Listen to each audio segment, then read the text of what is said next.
Surrounded by 2,500-metre-high peaks, Lake Prespa is a breathtaking sight. The area has a unique wildlife and a mild climate.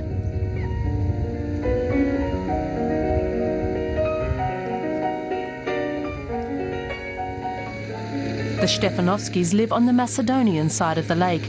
Until a few years ago, they were fishermen and lived fairly well off their catch. But now fishing is banned to protect the lake's ecological balance.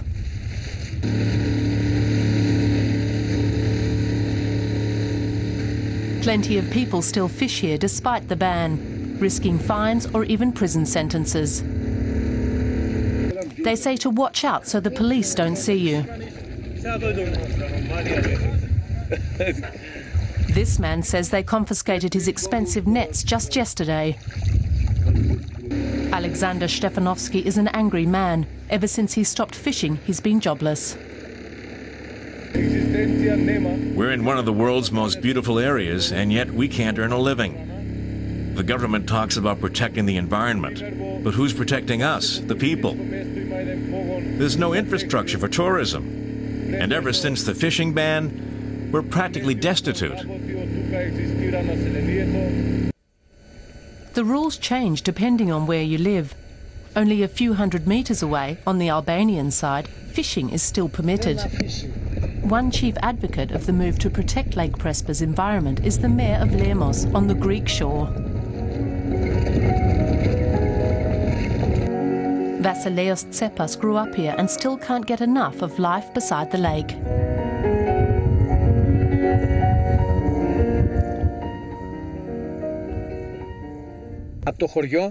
I love this area. On weekends, when others are watching soccer on TV, I take long hikes here. It's the greatest way to unwind. His biggest headache is the illegal logging in the area. More than 20,000 hectares of forest have been cut down in recent years. The perpetrators come across the border at night, most of them from Albania. The results are erosion and destruction of wildlife.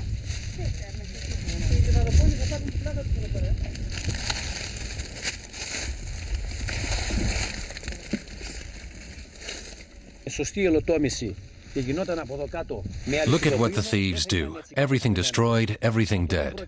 In Macedonia, the authorities have been cracking down on the thieves. Some were even shot by the border police. The logging has since stopped there. Now they all come over here, to Greece.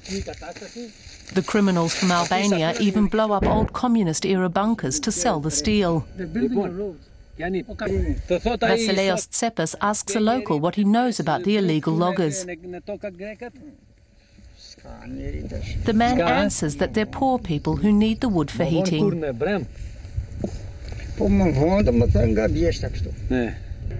But Albanians aren't the only ones harming the environment. We head to the lake's northern shore, to Macedonia.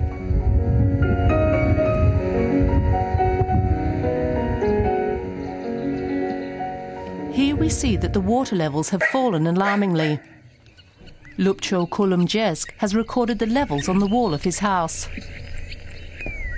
In the past 30 years, the water level has dropped by more than 8 meters. You see it on the high water marks. Global warming is to blame. It hardly ever rains anymore. That's not the only reason the lake is drying up. Macedonian and Greek farmers use its water to irrigate their fields. And since fishing was banned, there are plenty of farmers. People from 6 villages in the area worked in the fishing industry. And no private investors stepped in when the state-run companies closed down.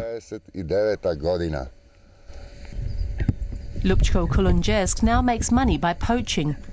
Tourism is still rare around Lake Prespa.